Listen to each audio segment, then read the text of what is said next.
续来看这件发生伫中华的丰苑，真有可能是诈骗的案件。一个88岁独居的林老先生，生前伫一礼拜内到邮局领现金领2届。2届拢领40万，所以总共是领出着80万。但是行员拢无阻止，嘛无通报警方，使互家属非常的不满。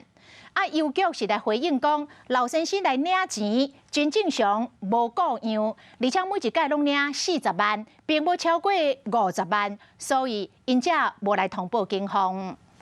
他第一次领40万就算了，可是4个1个礼拜，他又领40万，自有蹊跷嘛，对不对？一个老人88岁，为什么第二次没有通知联络？家属去婆冲去邮局质疑，阿公今年5月去丰苑邮局，才无到1礼拜，分2摆领80万的现金，顶礼拜过身。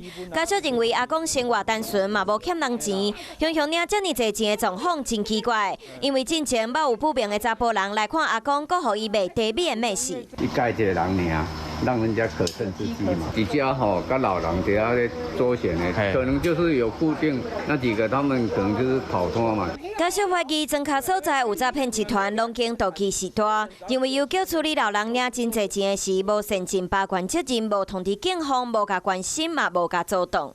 我甚至在严重怀疑说，他这80万可能是被人家骗了，然后因此忧郁，然后造成这一次这么严重。希望不要有下一个受害者。同仁警觉性不太够，这点我们还要再加强来训练辅导他们。全案依规定受理，并积极调阅监视器，持续追查中。邮局回应无感觉阿公领钱的事怪怪，当时嘛有关心阿公是安怎要领钱，不过因为领的钱无超过金管会规定爱调查身份的50万限制，所以才无通报，造成危险。嘛讲会改进加强员工训练。Hello， 大家好，我是乃瑜，要教给大家2个任务。第一个，华视新闻的脸书专页，你按赞了吗？